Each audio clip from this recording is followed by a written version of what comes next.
the Great White Throne Judgment. So atong tun-an karon ang Great White Throne Judgment. Kung ang judgment seat of Jesus Christ para sa mga save lang ni siya, ang Great White Throne Judgment po para ni siya sa dili luwas sa mga tao nga inugtambog na ngadto sa linaw nga kalayo. Unsa man ni siya nga klase nga judgment?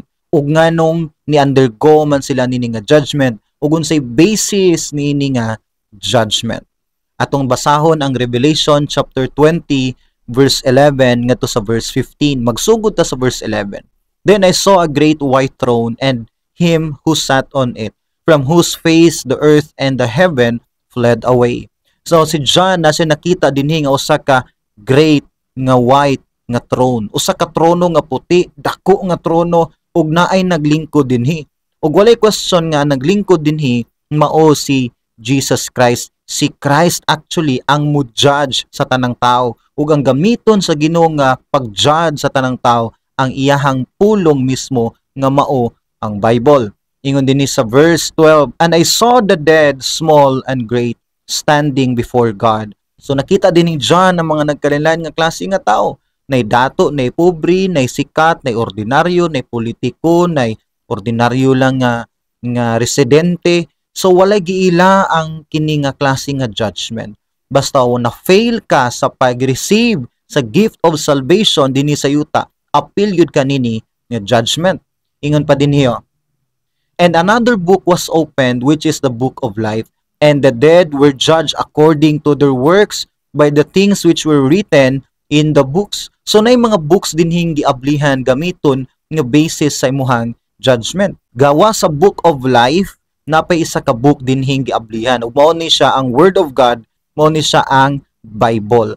Muna ang Bible importante kaayo tungod kay mo ni gamiton sa Ginoo sa pag-judge, sa paghukom sa tanang tao. Wala mulabaw pa sa Bible. Walay mulabaw pa sa Word of God.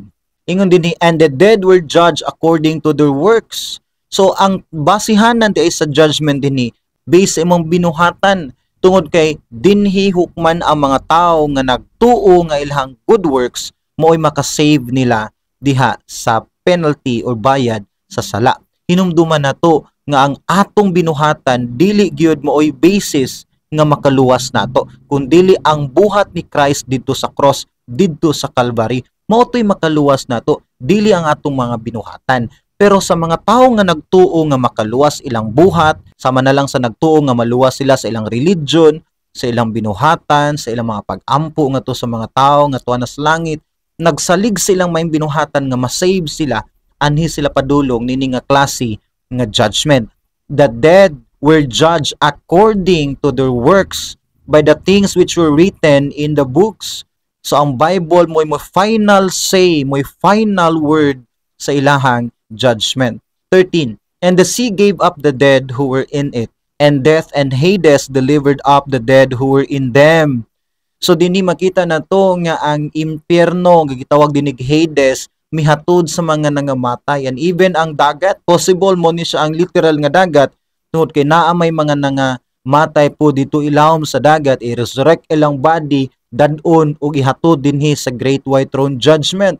So makita na to dinhi nga nag-abot ang tanang nangamatay sa mga nagkalainlaing dapit sa kalibutan, gidala dinhi sa Great White Throne Judgment aron usahon sila paghukom. And they were judged each one according to his work. So gibalik ya po dining John nga base gihapon sa imuhang pagtuo nga imong binuhatan makasave.